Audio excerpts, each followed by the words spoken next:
Tam 13 yıllık bir direniş. 53 yıllık saltanat, Muhaliflerin 13 yıllık hayali, Şam hükümeti düştü. Humus haritası Şam'a kadar tamamlandı. rejim çöktü. Esad devrildi. Suriye yeniden özgür. Terör örgütü unsurları Şeyh Maksut'ta beklemeye devam ediyorlar. Şeyh Maksut Mahallesi'nin içerisindeyiz. Buranın kontrolü Suriye hükümetine geçti.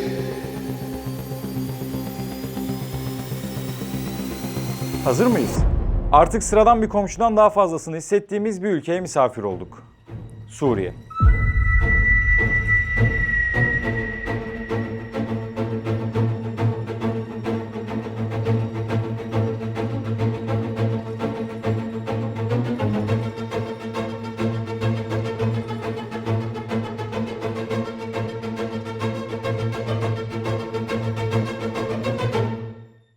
Yolculuğumuz Halep'te başladı ama uyarayım. Bu serüven bir kültür sanat serüveni değil. PKK-PYD'den kurtarılan bölgelerde insanların neler yaşadığını, bölgelerin nasıl yıkımla karşılaştığını göreceğiz. İlk durağımız bir dönem Halep'in ticaret merkezlerinden olan Şeyh Maksut ve Eşrefiye olacak. Burada terör örgütünün kullandığı Şeyh Yasin Hastanesi'ne yakından bakalım. Bu hastane YPG tarafından kontrol ediliyordu. Eğer bir YPG'li rahatsızlanırsa veya yaralanırsa bu hastaneye gelip ücretsiz bir şekilde tedavi olabiliyordu. Mahallelerin alındığı dönemde burası savunma hattı olarak kullanıldı. Etrafta mermi izleri, kovanlar hala duruyor. Mesela YPG'liler burayı erzak odası olarak kullanmışlar, görüyorsunuz. Çıkmadan hemen önce yaptıkları erzaklar şu an burada küflenmiş bir vaziyette duruyor. Burası YPG'li teröristlerin yoğun bakım ünitesi olarak kullandığı bir alan. Burada yaralanan YPG'liler tedavi görüyordu. Yerdeki kan izini de hala görebiliyorsunuz. Henüz yeni yeni temizleniyor buralar. Her yerde tam olarak açılmış değil. Burası bir karargah. Aynı zamanda ideolojik bir karargah. Duvarlarda işte örgütün bazı terimleri yazıyor. Aynı zamanda bazı görseller görüyoruz. Şu an kameramanımız da ilk defa görecek. Bu odada bir detay var mesela. Buyur. Abdullah Öcalan'ın fotoğraflarını, görsellerini, aynı zamanda kitaplarını görebiliyorsunuz. Burada da yine ideoloji, doktrin için kullanılan kitaplar var. Şu an hastanede ilk defa açılan bir odanın önündeyiz. Temizlik malzemeleri vesaire çıktı. Burada sıkıntı şu, hemen girmemize izin vermiyorlar ayrıca. Çünkü içeride bir tuzaklama olabilir, bombalama olabilir. Burada mermi kovanlarını görüyorsunuz. Aynı zamanda şurada bir el bombasını görüyorsunuz. Bu hastane bir savunma hattı olarak kullanıldı. Çünkü biliyorlar ki Suriye devleti hastaneye saldırmayacaktı. Burayı en güvenli alan olarak ilan etmişlerdi. Sıradaki görüntülerimiz hepimizin yüreğini üzüntüyle titreten bir yerden. Hasan Camii'nden olacak. Bakın, nüfusun çoğunluğunu Müslümanların oluşturduğu bir bölgede camiler hangi amaçla kullanılmış? Bir örgüt olduğunuzu düşünün. Dini herhangi bir hassasiyetiniz yok. Devletinizle bütünleşik değilsiniz. İşgal ettiğiniz bölgelerde saklanabileceğiniz en iyi yer neresi olurdu?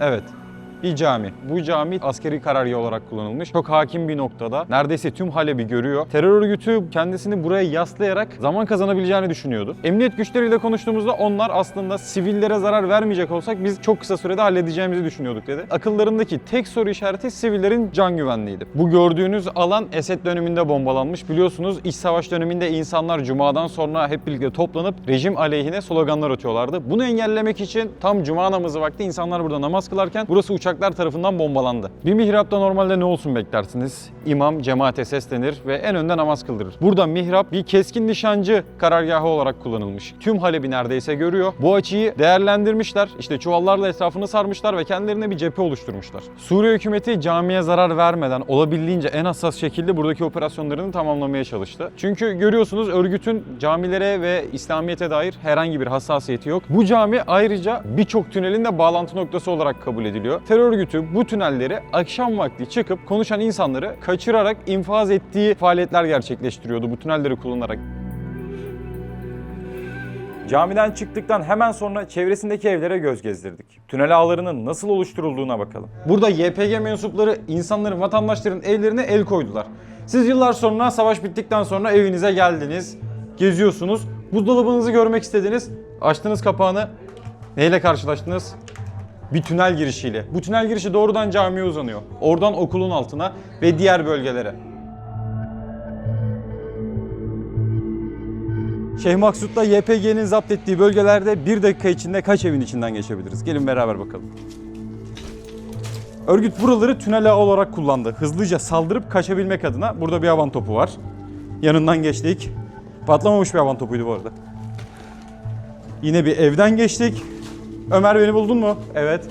Ve buradayız. Aynı zamanda bu mahalle boyunca gördüğünüz evlerde de aynı delikler yer alıyor. Yani burada bitişik gördüğünüz evlerin hepsi birbirine ya yer üstünden ya yer altından bağlı. Ne olduğunu tam olarak anlamayan ama PYD'lilerin top oynamalarına izin vermediği için onları sevmeyen Kürt ve Arap çocukları dertlerini bize yandılar. Ama bölgedeki herkes gibi hala daha terör örgütünün hışmından korktukları için konuşmak istemediler. Aynı senaryoyla terörden kurtarılan her bölgede karşılaştık. Bu insanların birçoğu kamera kapanınca bizlere yaşadıkları zorluklardan bahsettiler. Örgütün altında işsizlik ve umutsuzluğa değindiler. Ama kayıt için endişeleri vardı. Biz de buna saygı duyduk. Savaşın en önemli duraklarından birisi Tişrin Barajı'ydı. Suriye'nin doğusunun enerji ve su ihtiyacını karşılayan alana bakalım. Artık Halep'ten çıktık. Orada Eşrefiye ve Şeyh Maksut mahallelerini, terörden kurtarılan bölgeleri görüntüledik. Şimdi hedefimizde Tişrin Barajı var.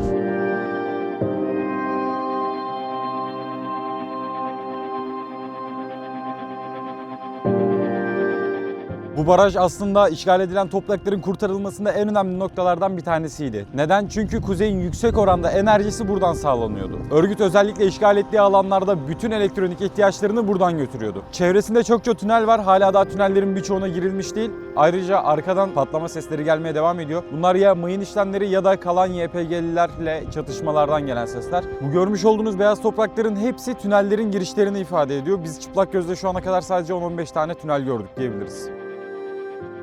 Bir başka tünel daha. Bu tünel gibi hemen arkasında bir tane daha var ve bunların hepsi dağları birbirine bağlıyor. Tünel konusuna girmişken sizi gözlerin inanma sınırlarını zorlayan bir yere götüreceğiz. Tünel demek istemiyorum çünkü burası benim okuduğum üniversitenin genel salonundan daha büyük bir alana sahip. Şu ana kadar 3 katı keşfedilmiş ve yerin en az 20 metre altında.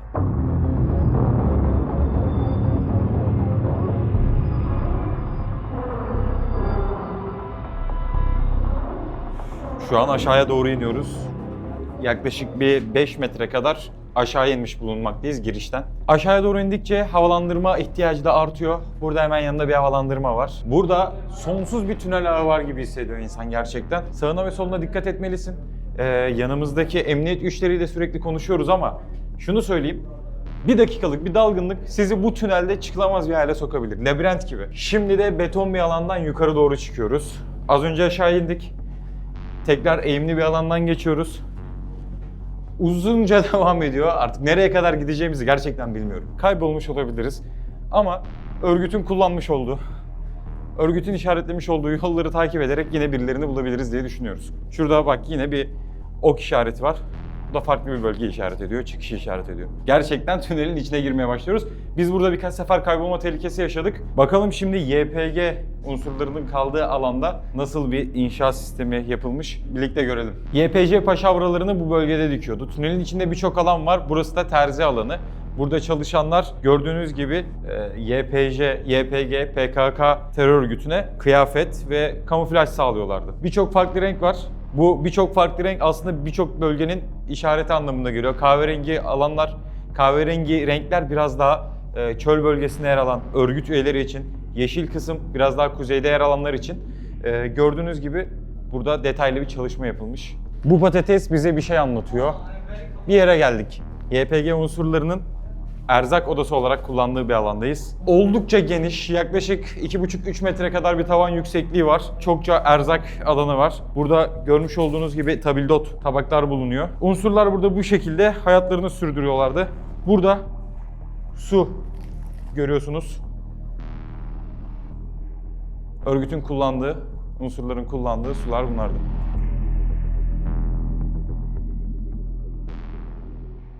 Abdullah Öcalan'ın portresi, kitapları. Suriye'nin ortasındayız. Halkının %90'ını Arapların oluşturduğu bir bölgedeyiz. Abdullah Öcalan'ın kitapları, yazıları burada Türkçe bir şekilde bulunuyor. Bir yandan kitaplara bakıyoruz. Ne anlatıyor kapakları? Türk bayrağını gördüm bir yerde. Dikkatimi çekti. El-İntihakat, El-İhtilal, El-Türkiye fi Afrin diyor.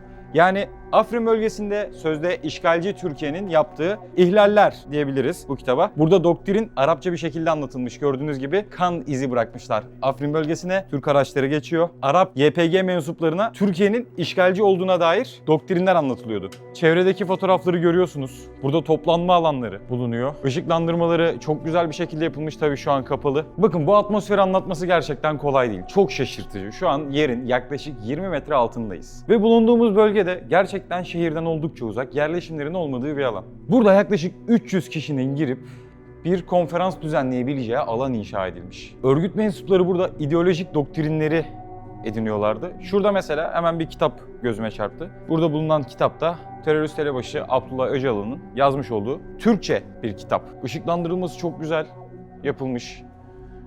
Gördüğünüz kolonlar gayet sağlam duruyor. Yani sağlam bir zemine basıyoruz. Yerde mermer döşemeler var. Nutku tutuluyor insana. Hani burada gelip görmek gerçekten çok daha farklı hissettirdi. Şu an neye şaşıracağımıza biz de şaşırıyoruz. Her dakikamız farklı bir şaşkınlıkla geçiyor diyebilirim.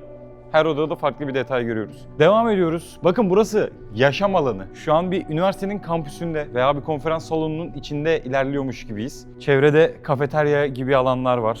Hala daha çok büyük bir tünel olduğu için keşfedilememiş alanlar var. Bu alanlarda tuzaklama, el yapımı bombalar, hatta kalıntı örgüt mensupları dahi olabilir. Biz şu an nispeten güvenli olan alanlardayız. Bütün dünyayı yenecek güçte olsak kimseye saldırmayız. Ama hakkımızı savunmak zorunda kalırsak bütün dünya üstümüze gelse de direniriz. Bol yazım yanlışlarıyla duran bu yazı örgütün manifestolarından bir tanesi. Ben hemen bunu okurken aklıma şehit olan öğretmenler geldi. Şehit olan masum çocuklar geldi. Görüntülemeye devam ediyoruz. Burada da takdiri size bırakıyorum. Havalandırmayı şöyle anlatayım. Şu an burada çok rahat nefes alabiliyoruz. Herhangi bir nefes darlığı, oksijen eksikliği hissetmiyoruz. Ayrıca yetmezmiş gibi örgüt bu alanda bir de şömine yapmış. Ve bu şömine kullanılmış, dekor olarak değil. Gördüğünüz gibi izleri duruyor. Aktif olarak kullanılmış bir bölge burası. Ne kadar ince işçilikle yapılmış görüyorsunuz. Örgüt mensuplarının çeviklik için spor yaptığı bir alandayız şu an. Ağırlık aleti var. Şurada bir koşu bandı var. Burada yine her yerde olduğu gibi terör örgütü mensuplarının fotoğrafları. Burada erzaklar hazırlanıyordu. Burası da yine aynı şekilde mermer döşemelerle yapılmış, ince ayrıntıları düşünülmüş bir alan. Bir mermi gördük, hemen baktık çevresinde başka var mı diye. Burada farklı bir cephanelik gördük. Görmüş olduğunuz gibi içinde birçok mermi var. Kereşnikov mermileri olduğunu düşünüyoruz. Kutu kutu. Şu an 2 kutu var burada. Belki biraz daha kurcalasak çevrede birkaç tane daha bulabiliriz. Bunları bölgedeki emniyet güçlerine bildireceğiz. Burayı da temizleyeceklerdir. Az önce cephanelikleri görüntülediğimiz alanda bir defter bulduk. Buradaki emniyet güçlerini okuttuğumuzda cephanelik bilgisi olduğunu söylediler. Farklı bölgelerden gelen silahların ve mermilerin notlarının tutulduğu bir defter ve görmüş olduğunuz gibi dosya kağıtları. Az önce gösterdiğimiz konuşma salonuna giden kapısının ne kadar, bakın, sert olduğuna bakın. Şu an tek başıma çekmeye çalışıyorum. Oldukça kuvvet veriyorum. Tekrar ittirmek istediğimde yine aynı şekilde oldukça kuvvet veriyorum. Burada görmüş olduğunuz su giderleri daha da aşağıya iniyor. Yani bu şu an bulunduğumuz alanın çok daha fazla alt katları var. Havalandırmanın ne kadar kuvvetli olduğunu göstermek için emniyet güçleri bize bir yöntem gösterdi. Görmüş olduğunuz gibi duman hemen yön değiştiriyor burada. Tünelin içinde tabii ki tuvalet ihtiyacı da giderilecek. Onun için de böyle ayrıca bir tuvalet yapmışlar. Burada tünelden çıkarken kameramanımız Ömer bir şeyden bahsetti. Şu çeşmeleri bir deneyelim. Bahsetmiştim. Yerin altındayız şu an. Kaç metre olduğundan emin değiliz. Burası çok büyük bir tünel. Her yere bu şekilde su sağlayabiliyorlar. Gerçekten şunu söyleyebilirim. Örgütün bir gün bir şeyini öveceğimi düşünmemiştim ama burada inanılmaz bir teknik kullanmışlar. Hava darlığı çekmiyorsunuz. Çok rahat bir şekilde ilerleyebiliyorsunuz. Bu bölgeyi YPG mensupları orduya haber vermişler. Ordu o şekilde bulabilmiş. Herhangi bir yaşam alanının olmadığı bir bölgeye bu tünelleri inşa etmişler. Örgütün burada motivasyonunu anlamak gerçekten çok zor. Buranın sahibi biziz dediği bölgelerde çok uzak köşelere bu tünelleri yapmışlar ve mensuplarının burada kalmalarını sağlamışlar. Bu görüntülerden sonra PYD'nin yönettiği şehirlerde neler yapılmış onları görelim. Tişlin'deki gözlemlerimizden sonra Rakka şehrine doğru yola çıktık. Şehre doğru giderken bizi garip bir görüntü karşılıyor. Tişlin'e 10 kilometre yakınlarda bir bölgedeyiz. Bir savunma hattındayız. Bu savunma hattının YPG'yi Suriye hükümetinden koruyacağı düşünülüyordu. Gördüğünüz gibi dağın tepesinden buraya kadar, buradan da arkaya ilerleyen çok uzun bir hat var. Normalde çok isterim ki cepheyi gezeyim, size de göstereyim. Ama herhangi bir şekilde toprağa basmamamız söylendi. Çünkü örgüt bu geniş alanı mayınlarla döşedi. Henüz daha mayınların tamamen hepsi toparlanmış değil. Bir gün işe yarayacağını düşünüyorlardı ama hiç de bekledikleri gibi olmadı. 2 hafta gibi çok kısa bir sürede bu bölge tamamen ele geçirildi. Rakka Arapça bataklık anlamına geliyor. Fırat Nehri kıyısında verimli olması gereken bir şehir ama kaderi de adı gibi bataklıkta kaldı. 2014'te DAEŞ şehri ele geçirip sözde başkent ilan etti. İnfazlar, köle pazarları ve ağır baskı en çok burada yaşandı. 2016'da ABD destekli SDG-YPG'nin başlattığı operasyon 4 ay süren kuşatma ve yoğun bombardımanla Rakka'yı %80 ile 90 oranında yıktı. 17 Ekim 2017'de DAEŞ çıkarıldı ama Rakkalıların kaderi değişmedi. Şehir bir terör örgütünden diğerine geçti. 12 yıldır altyapı yatırımı görmeyen Rakka bugün hala bir yıkım ve bataklık içinde.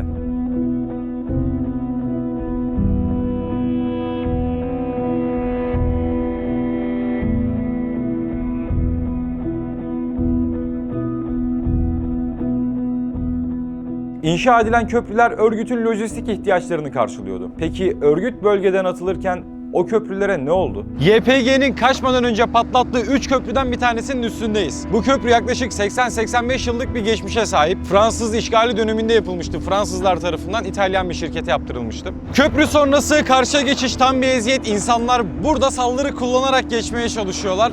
Hem çok vakit alıyor, hem çok sıra bekliyorlar. Aynı zamanda hızlı bir geçiş de olmuyor. Yıkılan köprülerden bir tanesinin daha önündeyiz. İnsanlar burada kendi imkanlarıyla bu köprüyü bypass etmeye çalışmışlar. Burada dakikalarca, saatlerce karşıya geçmeyi bekliyorlar. Şöyle büyük bir problem var. Büyük tonajlı araçlar buradan kesinlikle geçemiyor. Bu büyük araçların geçememesi buradaki petrolün, diğer kaynakların, gıdanın herhangi bir şekilde ne buraya ulaşabilmesi ne de buradan çıkabilmesi anlamına geliyor. SDG-YPG terör örgütünün silahlı kuvvetlerinin çoğu Arap aşiretlerin mensupları oluşturuyordu. Bu insanlar aylık $200 gibi bir ücretle örgüt için silah kuşanmış, genellikle gençlerden oluşuyordu. Örgütün kırılması da yine bu aşiretler yoluyla oldu. Kırılımı sağlayan en kalabalık aşiretlerden Şaban aşiretinin önde gelenlerinden dinleyelim. Örgütün %70 ila %80'ini bizim aşiret mensuplarımız oluşturuyordu. DAEŞ'ten kurtarılan insanlar YPG'nin silahlarını kuşandılar. Kimisi mecburi, kimisi ekonomik sebeplerden dolayı örgüte katıldılar. Örgütün ne kadar tehlikeli olduğunu ilk günden beri söylüyoruz. Irkımıza, dilimize ve dinimize zararlarından bahsediyoruz.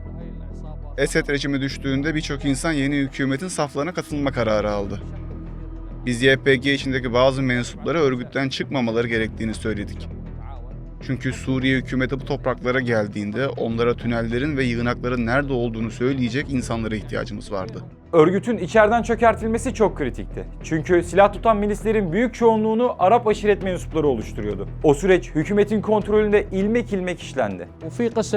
Bazılarına siz içeride kalın, içerideki isyan ateşini siz yakacaksınız dedik. Bazılarına hiçbir haber vermemeye çalıştık. Çünkü hain olduklarını biliyorduk. Bazıları ise dünyanın her yerinde olduğu gibi iki ipte oynamaya çalışan cambazlardı.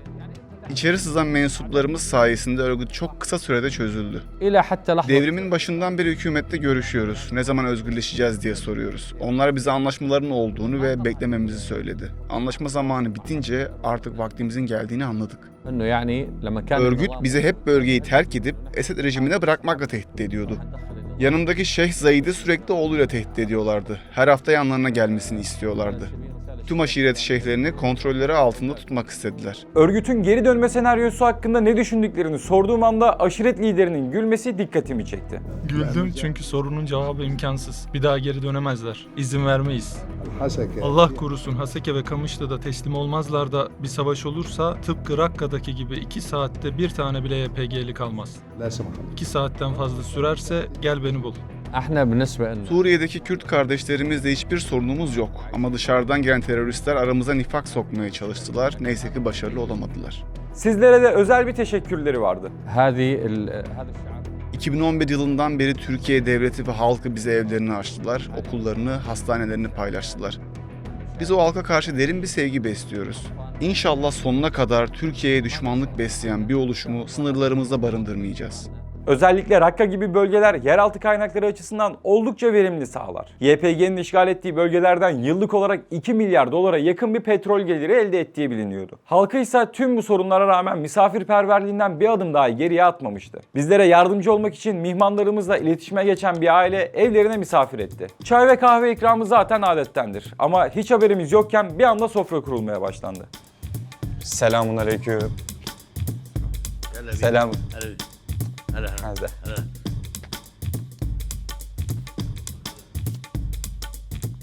musafaha durumları var. Buranın tamamen dolu olduğunu düşünün.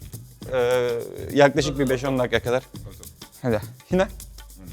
Oturduk, daha bakın sormuyorlar. Nasılsınız, iyi misiniz? Sohbet başlamadı. Ne geldi? Kahve. İçtim ilk bardağı. Acı sert güzel bir kahve. Daha sormadı. İkincisi geldi. Bitti mi? Bitmedi. Devam. Ta ki ne zamana kadar? Yaptın. Zeker. Bitti. Bu hareketi yapana kadar devam ediyor. Yani bu sonsuza kadar devam edebilir. Aynı bardaktan yanındakine de ikram ediyor. Sonra yanındakine, sonra yanındakine. Yani burada insanlar bir şeyi diğeri içti, diğeri kullandı şeklinde şey yapmıyor. Şeyh de alıyor, çocuk da alıyor. Aynısından hiç tanımadıkları bir misafir meclislerinde ise o da aynı bardaktan içiyor. Biz şimdi geldik buraya oturduk, sohbet ettik, muhabbet ettik. Çayı içtik, hemen kalkalım desek ne yapıyorsunuz onu merak ettim. Kalkalım gidelim desek ne yapılıyor? Peki ikram edilen yemeği yemeden kalkarsan ne olur? Yemeğini yemeden bırakmak söz konusu değil. Elimizde ne varsa hazırlarız. 3 gün hiçbir şey sormadan misafir ederiz. Rakka'nın Suriye'deki namı yabancıların evidir.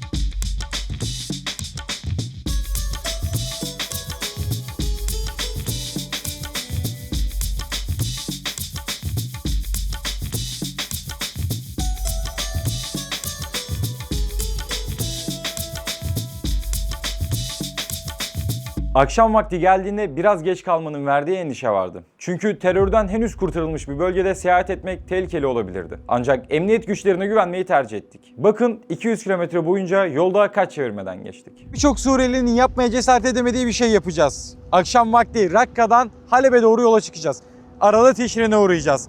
Yaklaşık 3,5 saatlik bir yol, 220 kilometre. Bakalım yollar ne kadar güvenli, kaç kilometrede bir emniyet kontrolü var. Yolculuğa başlar başlamaz ilk kontrol noktasından geçtik. Bakalım bir sonraki kaç kilometre sonra olacak. 22 kilometre sonra ikinci kontrol noktamızdan geçtik az önce.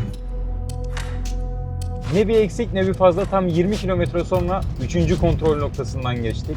Artık Teşrin'e oldukça yaklaştık.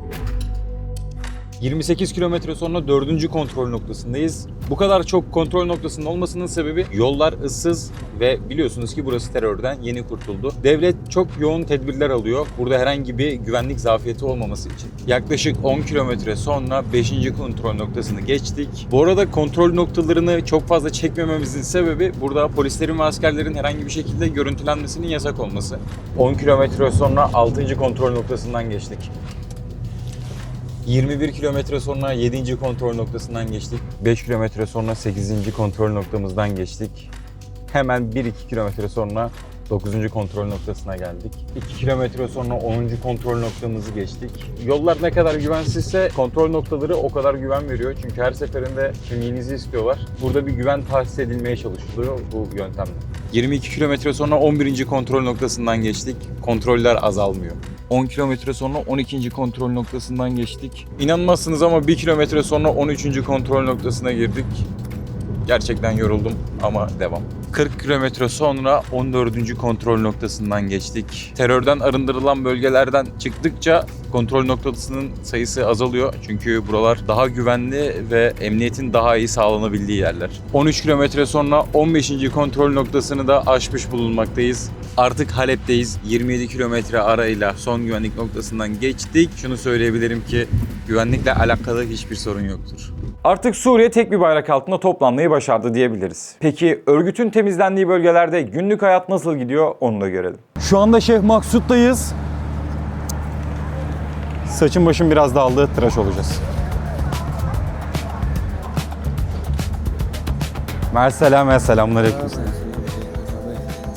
Selamünaleyküm. Nasılsın kardeşim? İyiyim sen? İsmin neydi kardeşim? Ahmet. Ahmet burada yaşıyor ve Türkçe biliyor. Yaklaşık 4 yıl önce buraya gelmiş. Kaç yıl Türkiye'de yaşadın? 10 yıl. 10 yıl İstanbul'da yaşadı Ahmet. Bize yardımcı olacak şimdi tıraşta. Ustasına tarif edeceğiz. Fattal usta.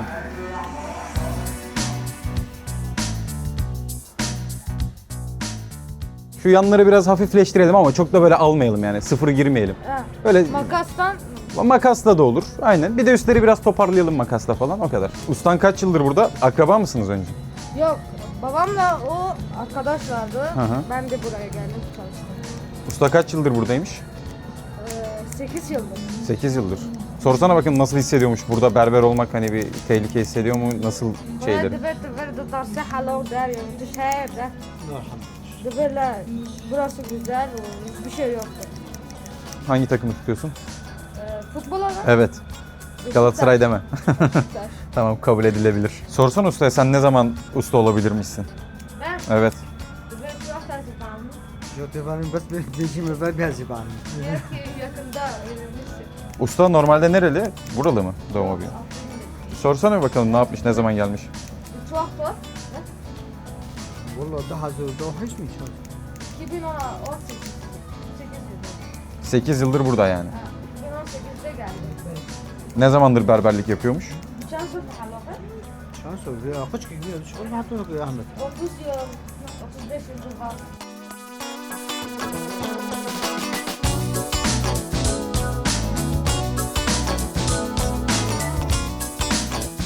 Ahmet, insanlar sana şaşırıyor mu ya? Bayağı iyi Türkçe biliyorsun sen. Kaç dil biliyorsun? Arapça, Türkçe mi?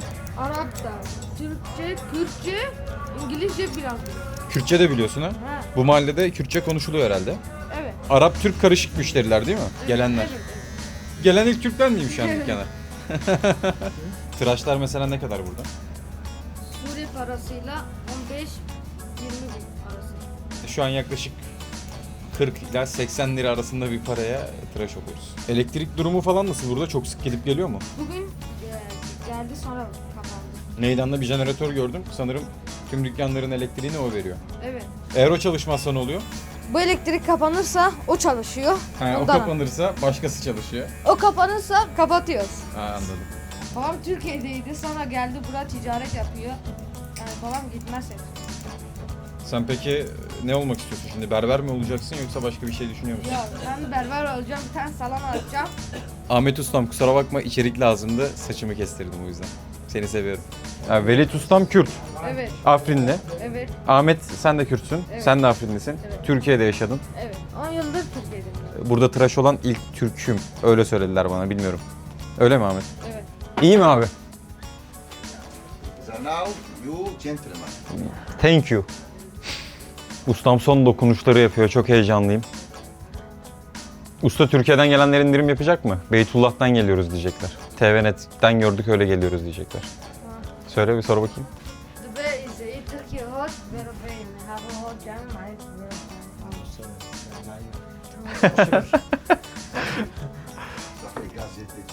Sizin için indirim de kaptım gördüğünüz gibi. Ustam tamamdır. Tamam. Ellerine sağlık. Çok teşekkür ederim. La la la la la la. Lütfen. Lütfen. Lütfen. La işe. La. Usta şu an parayı kabul etmiyor abi. Biz de ısrarla karşılık üstüne gideceğiz. Bakalım kabul ettirene kadar devam. O Ahmet'ime lütfen. Ahmet'ime lütfen.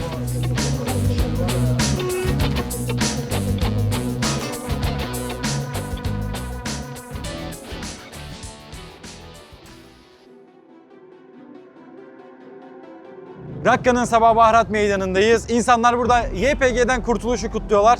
Rastgele birisini bulup Türkçe bir şekilde röportaj yapmaya çalışacağız. Gelin bakalım.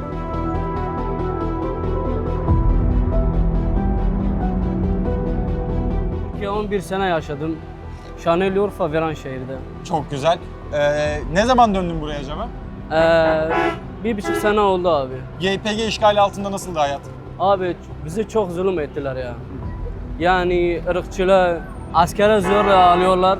Devletin peşinde koyuyorlar yani. Peki şu an nasıl hissediyorsunuz? Şimdi- YPG'den kurtulduktan sonra. Şimdi mükemmel gibidir abi, işte görüyorsunuz. Herkes mutlu, biz de mutluyuz elhamdülillah. Türkiye Cumhuriyeti de çok teşekkür ediyoruz. Onlar da bize yardım etti. Recep Tayyip Erdoğan'a da selam söyleyiz. Allah ona uzun yaş versin. Birçok meydanda bulduğumuz gibi burada da yine Türkçe konuşan birilerini bulabiliyoruz. Sizlere selam söylüyorlar. Sizlere teşekkür ediyorlar. Vahid!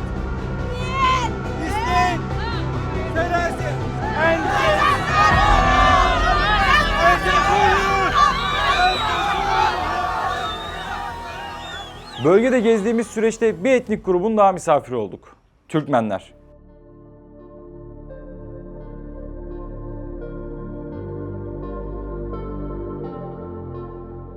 Türkçe dili konuşmak yasaktı. Kendi kültürümüzü yaşamak yasaktı. Okula giderdik, okulun içinde Türkçe konuşmak bizim için yasaktı yani. Türkçe konuştuğun an öğretmenden hemen başlarlardı yani. Vurmaya, şey etmeye falan. Tabii ki onları biz çok yani baskı altında yaşadık. Çok ağır bedeller ödedik yani. Binlerce şehidimiz var. Tadamında olsun, Humus'un Tesnin köyü var. Bir günde orada 120 kişiyi kestiler, attılar işte Asi Nehri'ne. Yani anlatsam belki de saatler, günler ister. O kadar baskıyı, o kadar acıları, çileleri çektik yani. Sonradan işte devrim başladı. Türkmenler de ilk günden devrime katıldık. Yeni dönem, yeni yönetimde de en azından çocuklarımıza güzel bir gelecek hazırlama şeyindeyiz inşallah. Yaklaşık olarak 3,5-4 milyon arası Türkmen nüfusu bulunmaktadır Suriye'de. Türkiye'ye göç eden Türkmenler var. Humus, Kuseyr tarafından Lübnan'a göç eden Türkmenler var. Milleti geri bir çatı altına toplamak bir günde olacak bir şey değil yani. Buna biraz zaman lazım. Bölge bölge şimdi çalışmalara başladık yani işte Humus bölgesi, Halep bölgesi, iller bazında. Herkes kendi kendini toplamaya başladı. Suriye'nin hemen hemen büyük bir kısmı yerle beraber olmuş yani. Bunları da bütün geri hani kısa bir sürede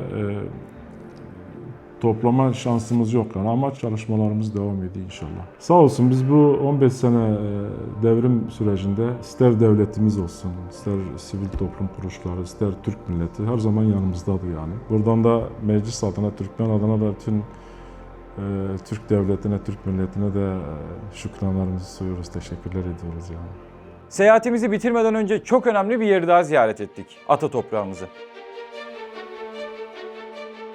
Şu an Suriye'nin ortasında Türkiye toprağındayız. Neresi burası? Süleymanşah. Yani 2015'e kadar Türkiye toprağıydı. 2015'te DAEŞ bu bölgeleri ele geçirince Türkiye buradan çıktı ve bölgeyi de Türk Silahlı Kuvvetleri'nin gerçekleştirmiş olduğu ince bir operasyonla tamamen kullanılamaz hale getirdi. DAEŞ burayı bir karargah olarak kullandı. Buraya yığınaklar yaptı. Sonrasında YPG terör örgütü geldi buraya. Ve YPG terör örgütü buranın Türkiye için önemini biliyordu. Ne yaptı? Çevresindeki alanı tamamen mayınlarla döşedi. Hala daha bölgede patlamayan mayınlar var. Mayın araçları burayı temizlemeye çalışıyor. Türk yetkililer bölgeyi incelemeye geldiler. Çalışmalar başlayacak. Önümüzdeki günlerde türbenin yeniden eski yerine buraya getirilmesi gündemde. Şu an Türkiye'nin sıfır noktasında Eşme köyünde bulunuyor türbe. Yeniden Süleymanşah'ın türbesi olması gerektiği yere gelecektir diye düşünüyoruz. Suriye seyahati bize şunu hatırlattı. Bu topraklarda yıkılan sadece şehirler değil, ertelenmiş hayatlar, yarım kalmış hikayelerdi. Ama acının içinden bile bir şey dimdik ayakta kaldı. Kardeşlik. Arabıyla, Kürdüyle, Türkmeniyle aynı sofrada bölünen ekmek, aynı duaya açılan eller. Sınırlar sert bir şekilde çizilebilir ama kardeşlik yıkılmaz. Şimdi yıllarca süren iç savaşın ve örgütün bıraktığı tahribatın yeniden toparlanma zamanı.